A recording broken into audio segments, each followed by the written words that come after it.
আজ আমি শুয়ে শুয়ে তোমাদের গুড মর্নিং জানাচ্ছি। গুড মর্নিং ফ্রেন্ডস, তোমরা সবাই কেমন আছো? আমি ভালো আছি। চলে যাচ্ছে আমার জীবন চ্যানেলে তোমাদের ওয়েলকাম। তোমরা ভালো থেকো, সুস্থ থেকো, সাবধানে থেকো, সবাইকে সাবধানে রেখো। যারা আমার দূরের বন্ধু তাদের জন্য উড়ন্ত ভালোবাসা, যারা আমার কাছের বন্ধু তাদের জড়িয়ে ধরে ভালোবাসা। তোমরা আমার সাথে থেকো, তোমরা আমার পাশে থেকো। আর এখন বাজলো 9:30, বাজেনি, ওই জন্যই শুয়ে আছি। 9:30 বাজলেই উঠবো। আজ একটু তাড়াতাড়ি ঘুম ভেঙে গেছে। জানি না, ভগবান শিবায় জয় ভোলে বাবা। ভোলে বাবা মনে হয় আমাকে জাগিয়ে দিয়েছে। পুজো টুজো হয়ে গেছে, আমি বাড়িতেই পুজো করেছি। পুজো করে চা তো খেতেই হবে, প্রেশারের ওষুধ খেতে হবে, থাইরয়েডের ওষুধ খেতে হবে, গ্যাসের বড়ি খেতে হবে। আমি শিব মহাদেব বাবাকে আমি বলেই দিয়েছি যে ঠাকুর, তুমি আমাকে এত রোগ দিয়েছো, তো আমি কি করে তোমার সঙ্গে সন্ধেবেলা পর্যন্ত কাটাবো? আমি ওনার সঙ্গে সময় কাটাবো। জয় বাবা ভোলে বাবার সঙ্গে কি করে সময় কাটাবো বলো? আমি যদি অসুস্থই হয়ে যাই, তাহলে ওনাকে আমি পাশে নিয়ে কি করে গল্প করবো আর কি করেই বা। চলো, টিফিন আমার কর্তাকে করে দেবো। কি কি টিফিনের জোগাড় করেছি সেটাও দেখাবো, আর আজকে কি রান্না করেছি সেটাও দেখাবো। তাহলে ভোলে বাবা, চলো। আজকে আমি শুয়ে শুয়ে তোমাদের সঙ্গে ভিডিও করছি, আর আমার কর্তাকে দেখেছো? ওই দেখো দূরে দাঁড়িয়ে আছে। ও ভাবছে আমি দেখতে পাচ্ছি না, আমি কিন্তু ওকে দেখতে পাচ্ছি। বলো, দাঁড়িয়ে নেই গো, চেয়ারে বসে আছে। ওর কি রোদ খায় জানো? এত রোদ পছন্দ করে, আমার দু চক্ষের বিষ। এখন আর রোদ খাওয়ার সময় আছে? হ্যাঁ, হালকা ঠান্ডা আছে। উনি রোদে, অত ফর্সা মানুষ, পুড়ে মানে কালো হয়ে যাবে জানো, রোদ খেয়েই যাবে। আর একজন আছে আমার মাম্মা, কি রোদ খায় আমার মা জানো। চলো, আমার মায়ের সঙ্গে তোমাদের তো পরিচয় করেছি, আবার করাবো। হ্যাঁ, আমার মাকে নিয়ে আসবো এখানে। আমার খুব আনন্দ হচ্ছে, আমার মা আসবে, মা আসবে, খুব আনন্দ হচ্ছে। চলো, আনন্দটা তোমাদের সঙ্গে ভাগ করে নেবো কিন্তু। হ্যাঁ,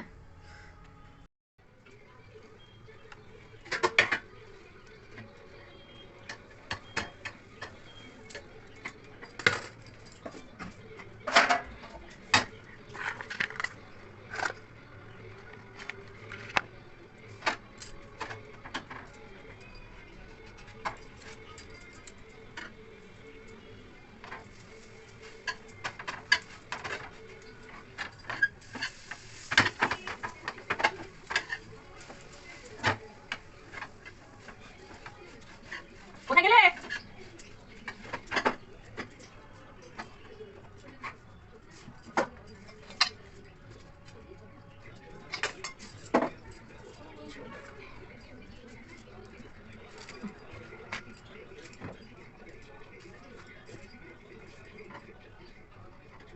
আমি এখন খুব খাচ্ছি না, আমি ব্রাউন ব্রেড যেহেতু কিন্তু আমার কাছে খুবই একটা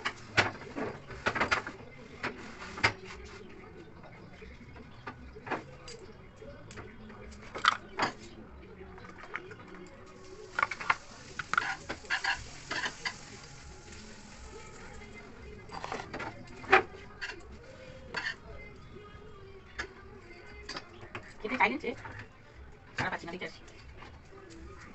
আজকে আমি কী কী কেটেছি বলো তো? টমেটো আর ঝিঙে কেটেছি, আর এখানে পটল আলুর ডালনা কেটেছি, এখানে শশা, আর এখানে কুমড়ো ভাজা করবো তাই কেটেছি। ঠিক আছে, এই কটাই কেটেছি। চলো, পাউরুটিটা ঢোকাতে ভুলে গেলাম, প্যাকেট ফ্রিজে ঢুকিয়ে রেখে চলে এলাম। খাবার জোগাড় করলাম, দেখো তো উনি কোথায় গেছেন, রাস্তায় কিংবা জানি না। ডালিম দুটো রস করবো উনি বলেছেন। হ্যালো বন্ধুরা, তোমাদের সঙ্গে অনেক কথা বলেছি, কিন্তু আমি সেগুলো তোমাদের দিতে পারলাম না। ভিডিওটা অনেক বড় হয়ে গেছিলো, তাই জন্যে একটু স্পিড দিয়ে তোমাদের সঙ্গে একটু শেয়ার করছি। আমি বুনুর গল্প বলছিলাম, ইউটিউবে যে বুনুর কথা বলছিলাম, ইউটিউবার, সেই বুনু আমায় বলেছে, দিদি এমন করে ভিডিও করবে যাতে তোমাকেও দেখা যায়, আবার তোমার রান্না করলে বা যে কাজটা করলে সেটাও যেন দেখা যায়। এবার আমি সেটাই চেষ্টা করেছি জানো তো। এইবার দেখো, আমি ফোনটা কোথায় রেখেছি বলো তো? রেখেছি টেবিলে, একটা আমার ঝুড়ি আছে, তার মধ্যে আমার পুজো সোনার সব খাবার দাবারের জিনিস থাকে, সেইখানে রেখেছি, জানো তো। তার জন্য তোমরা আমার টেবিলটা দেখতে পাচ্ছ না। যাই হোক, আমি কিছু করিনি, আমি ডালিমগুলো ছাড়িয়ে হাঁড়ির মধ্যে রাখছি একটা জল দিয়ে। এবার ওইটা আমি তোমাদের পরে দেখাচ্ছি। ওইটা রস করব বলে ভিজিয়ে রাখছি। আর আমার কর্তা বাজার গেছিলো, বাজার থেকে বাজার করতে না, মানে এমনি গেছিলো সামনে কিছু একটা কাজ করতে। দিয়ে ওরই একজন কলিগের সঙ্গে দেখা হয়েছে, তাই আমাকে এসে বলছে দেখো এই গল্প করছিল। সেই গল্পগুলো না তোমাদের শোনানোর জন্য না, পাড়া প্রতিবেশীর ব্যাপার তো, কে শুনবে, কি খারাপ ভাববে, সেই জন্য আমি ভয়েস কল দিচ্ছি, সেগুলোকে অফ করে দিয়ে। আমি বাবা সত্য কথা বলতে ভালোবাসি। কড়াই তেল দিয়ে দিয়েছি, এবার দেবো। কড়াইটা খুব গরম হয়ে গেলে দেখে গেলে দেবো পটল।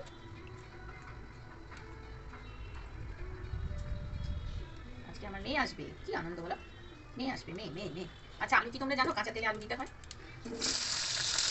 জানো না তো, জেনে না।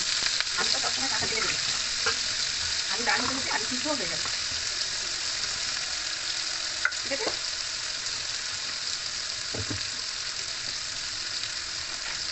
কড়াইটা আমার যেমন ছোট, তাই বলো কি বলবো, তাই হোক এটা ভাজা হচ্ছে। আর আমাদের একটা টিপস শিখিয়ে দিয়েছিলাম না, যে পটল আলু ছেড়ে দিয়ে এই চাপা দেবে, এদিকে লালও হবে, এদিকে সিদ্ধ হবে, এদিকে তেল কালিটা উপরে যাবে না, কুচি নয়। আর হচ্ছে এই ছোটো ট্রাই করে রাখলে আমার মুখ দেখতে পাবে না, নাহলে আমার কড়াই দেখতে পাবে না। যাই হোক, আর কাজ তো দুটা হতেই থাকে, কাজের তো শেষ নেই। হ্যাঁ, তো তোমাদের দুটো নতুন নতুন হ্যাঁ নতুন তো অবশ্যই দেখাবো, দুটো নতুন জিনিস দেখাবো। এমনিটাই ডিব্বাতে ধরে রাখলে না সুবিধা হয়। দুটো ডিব্বা আছে আমাদের, এরকম দুটো ডিব্বা নিয়ে আমি মুড়ি, এটা সুবিধা হয় এই কারণে যে কিন্তু আমি সবসময় মুড়ি কিনতে তো বলবে না, তাই জন্য ইয়ে করে রেখেছি।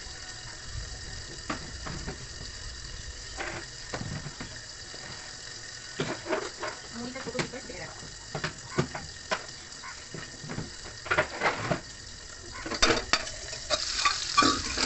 চা বললাম না, চাটা আছে জানো তো। এবার পটল দিয়ে দিলাম একটু করে, তোমরা এর মধ্যে সয়াবিনও দিতে পারো। একটা একটু প্রথম দিতে হবে মিনি ব্লগ, তাই না বলো?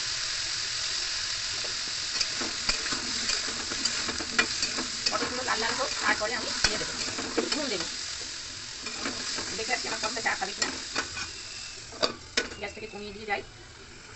দেখো বন্ধুরা, এই যে ট্রাইপডটা দেখছো, এটা হাতে ধরার জন্য ঠিক আছে, আর যদি শুধু কড়াই দেখাই তাহলেও ঠিক আছে। আর ওই যে পেছনে বড়টা দেখছো, ওটার জন্য আমার দেহ দেখতে পাবে, আমার রং দেখতে, আমার কড়াই দেখতে পাবে, আমার গোটা রান্নাঘরটাও দেখতে পাবে। হ্যাঁ, বড় ট্রাইপডটা তো এই একটা, আর একটাও আছে, সেটা মনে হয় আমি পুচুকে খেলতে দিয়েছি নাকি, ওটার জন্য আমার ফোন ভেঙে ভেঙে ভেঙে কি একাত্তর। দেখো এটা ছাড়িয়ে জল দিয়ে রেখেছি, ডালিম লেবুটা ঢুকিয়ে রাখবো, কারণ মুসুন্দি আমার পুচু খায়, আমরাও খাই না তা নয়।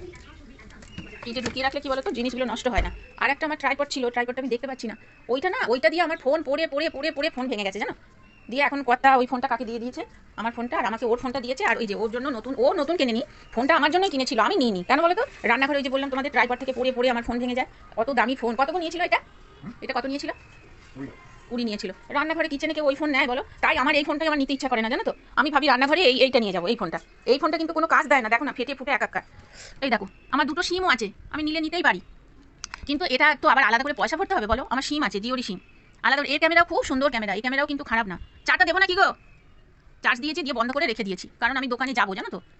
দোকানে যাবো এই কারণে যে এইটার মধ্যে আমার দুটো সিম আছে, আমি এটাকে ইয়ে করবো। এটা খুব ভালো আমার ফোন ছিল জানো তো, কিন্তু ওই যে বললাম ব্যাটারি পাল্টাতে হবে, আর বন্ধ করে রাখি, ব্যাটারি পাল্টাতে হবে এটা। আর পয়সা ভরা, সব থেকে বড় কথা পয়সা ভরা। আমারটা তো আমার কথা ভরে দেয়, আমি সেটাতেই নেট করি, কিন্তু পয়সা ভরার সমস্যা আছে জানো তো। চলো পটলটা দেখে নিই। আমি আর কিছুই করি না, কোনো কাজ করি না, কিছু করি না, আমি সেখানে আমি শুধু আমি কী করে বলবো বলো, লাল লাল হয়ে গেছে দেখো। এবার মশলাটা আমি কষাবো, হ্যাঁ, মশলাটা কষিয়ে নিয়ে তারপরে এটা ঢেলে নিয়ে আসছি। দারুণ দুঃখে ছিলাম, ভগবান এতদিন আমাকে শান্তি দিয়েছেন। আমি বলছি কথা আমার নিজের মনের মতো হয়ে গেছেন, তবে হ্যাঁ, কিছু কিছু তো ওনার শুনতেই হবে কথা বলো। উনি আমার জন্য এত করছেন আর আমি ওনার কথা শুনবো না, সেটা তো হয় না। স্বামী স্ত্রী উভয় যদি মিল না থাকে, আমার আগে মিল ছিল না সে ঠিক আছে, কিন্তু এখন তো উনি আমাকে অনেকটা ইয়ে করেন, তার জন্য আমার কোনো কষ্ট নেই। আমি খুব আনন্দে আছি, খুব ইয়েতে আছি। উনি শুধু কাজ করে দেন না, উনি যা মুখ থেকে আমার বের করতে যতটুকু দেরি, যে এই জিনিসটা নেই, ব্যাস সঙ্গে সঙ্গে উনি নিয়ে চলে আসেন। যাই হোক, ওটাই শান্তি আর কি। তোমাদের সঙ্গে গল্প করতে করতে লঙ্কা দিতেই ভুলে গেছি জানো, একটা ফোড়ন দিয়েছি, এখানে লঙ্কা আমি এনে রেখে দিয়েছি, আর লঙ্কাগুলো বিটভুরি ঝাল জানো। আমার কর্তা তো হেভি কাল রেগে গেছে, বলছে লঙ্কা দেয়া, দাঁড়াও লঙ্কা আমি দেখাচ্ছি তোমার। যাই হোক, মুখে যাই বলুন, উনি সেটা করেন না, আমার এটাই মানে ভালো, উনি মুখে অনেক কিছুই বলতে পারেন। এখন এটাই আমার শান্তি। দেখো ধৈর্যের একটা গুণ আছে জানো তো, ধৈর্য ধরে ছিলাম বলেই তো বলো। তবে হ্যাঁ, এখনকার মেয়েরা বলবে দূর, আমাদের যোগ্যতা আছে। যোগ্যতা কি আমার ছিল না বলো? আমারও যোগ্যতা ছিল। সেই সময় আমি গান করতে জানতাম, গান করি, গান এখনো ভালোবাসি। আমি স্টার মেকারে গান করিও, আমার একটা আছে, পেজ আছে স্টার মেকারে। যাই হোক, আমি গান ভালোবাসি, আমি পড়াশোনা করেছি। তারপরে তোমার কি যোগ্যতা নেই? এখনো আমার যা যোগ্যতা, এখন আমার বলছে আরে চা দাও, এখনো আমার যা যোগ্যতা আমি নিজেরটা নিজে করে খেতে পারি জানো তো। কিন্তু না, তা কেন বলো? সেটা কখনোই হবে না। বলছি বলে দেখো কোথা দিয়ে ফুস করে চলে এলো, দিয়ে বলছে আরে চা দাও চা। এই যে গরম জলটা আমার রান্নার জন্য করে রেখে দিয়েছেন, এটা আমার কাছে অনেকটাই পাওয়া, অনেকটা পাওয়া। ফ্লাক্সে উনি জল করে রেখে দেন, শুধু আমার না, আমার পুচু সোনার জন্য জল করেন। তারপরে উনি বাটি ফুটিয়ে রাখেন পুচু সোনার জন্য। এই যে চা খেতে যাচ্ছি আমরা দুজনে একসঙ্গে। দেখো পটল আলুর তরকারিটা না আমার হয়ে গেছে, আমি এটা ঢেলে নিচ্ছি। আমার কর্তা আবার খেতে ভীষণ ভালোবাসে, পটল আলুর ডালনা খেতে ভীষণ ভালোবাসে জানো তো। আর ভাবছি একবারে ওবেলার পর্যন্ত এটাই রেখে দেবো, আবার ওবেলায় সেই আমার কর্তা এখন রুটি খান। রুটি শীতকাল ভোর খেয়েছেন, তো মাঝখানে দুদিন বলছিলেন আমি ভাত খাই, তো এখন আবার বলছেন যে আমি রুটি খাবো। তো আমি বললাম ঠিক আছে, তাহলে পটল আলুর তরকারি। উনি আবার সকালের তরকারি না বিকেলে খেতে চান না জানো তো, কেমন করে, ভালো লাগে না। এটা একদম শুকিয়ে গেছি। একটুখানি তেল দিলাম, একটু কালো জিরে ফোড়ন দেবো জানো তো বন্ধুরা। এটা আমি কি করছি বলো তো, একটু কালো জিরে ফোড়ন দিলাম, 5 ফোড়ন দিলাম না।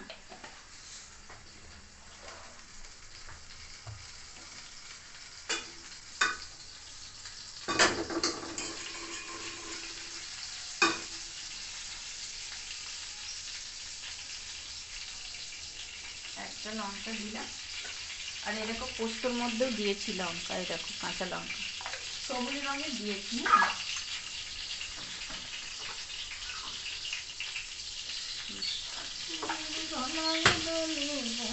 ফলের মালিকা ঠাকুরের গলায় দোলে বইছি ফলের মালিকা, গলায় দড়ি কে পরালো, তোর গলায় দড়ি কে পরালো, বল না গৌরী বালিকা। শিব ঠাকুরের গলায় দোলে বইছি ফলের মালিকা, শিব ঠাকুরের গলায় দোলে বইছি ফলের মালিকা, গলায় দড়ি কে পরালো, তোর গলায় দড়ি কে পরালো, বল না গৌরী বালিকা। শিব ঠাকুরের গলায় দোলে বইছি ফলের মালিকা, শিব ঠাকুরের গলায় দোলে বইছি ফলের মালিকা। আকন্দ ফুল ব্যস্ত ছিল কর্ণে মনোহর, জেবরার ফুল এনে দিল নন্দী অনুচর। আকন্দ ফুল ব্যস্ত ছিল কর্ণে মনোহর, ধুতরার ফুল এনে দিল নন্দী অনুচর। তাই তিন নয়নে দেখেন ভোলা, তাই তিন নয়নে দেখেন ভোলা, কি দেখেন? সামনে দেবী কালিকা, বল না গৌরী বালিকা। শিব ঠাকুরের গলায় দোলে বইছি ফলের মালিকা, শিব ঠাকুরের গলায় দোলে বইছি ফলের মালিকা, গলায় দড়ি কে পরালো, তোর গলায় দড়ি কে পরালো, বল না গৌরী বালিকা। শিব ঠাকুরের গলায় দোলে বইছি ফলের মালিকা, শিব ঠাকুরের গলায় দোলে বইছি ফলের মালিকা, গলায় দড়ি কে পরালো, তোর গলায় দড়ি কে পরালো, বল না গৌরী বালিকা। শিব ঠাকুরের গলায় দোলে বইছি ফলের মালিকা। ঝিঙেগুলো একটু ভেজে নিলাম, ভেজে নিয়ে জল দিইনি কিন্তু নুন দিলাম, নুন দিয়ে পোস্তটা ঢেলে দিলাম। দাঁড়াও তোমাদের দেখাই।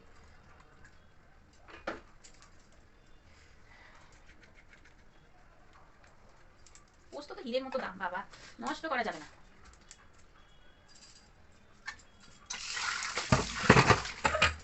দেখো বাড়িতে লোকজন থাকে, আমার ছেলে থাকে, ছেলে রোজ থাকে না, তারপরে ফুচু সোনা থাকে, তার জন্য বলা ছেলে গান আমি গাইতে পারি না, জানো তো, লজ্জা লজ্জা করে। তো এসব জিনিসে তো লজ্জা করলে হবে না, কিন্তু কি করবো বলো। তো যাই হোক, কাজ ছড়াছড়ি, জানো তো, কত কাজ, কাজের যেন শেষ নেই। পোস্তটা দেখিয়ে নি তোমাদের, এই দেখো, আবার ঢাকা দেবো, এটা ভিট ভিটে আছে, সুন্দর হবে। আর লাস্টে যেটা ভেজে নেবো, এই যে কুমড়োটা একটু নুন হলুদ মাখিয়ে রাখি, অবশ্যই খাবার সময় ইয়ে করবো, খাবার সময় ভাজবো। কুমড়ো অবশ্যই খাবার সময় না ভাজলেও কোনো ব্যাপার না, এখনই ভেজে নিতে পারি। তো গরম হলে আর কি ভালো লাগে খেতে, যে কোনো ভাজা জিনিসই গরম গরম খুব ভালো লাগে, বেশি ভালো লাগে। তো যাই হোক, ভেজেই নেবো। কুমড়ো কটা ভাজবো, আর ডাল করবো না আজকে, কারণ কর্তা খাবে, পটল আলু দিয়ে খাবে, আর পোস্ত তো করছি।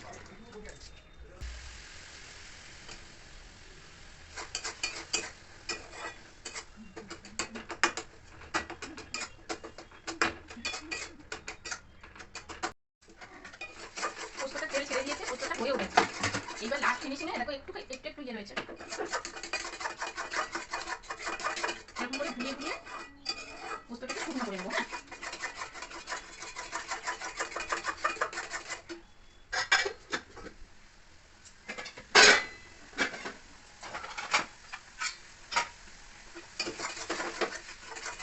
যত পোস্তটা শুকনো করবে তত খেতে সুন্দর হবে।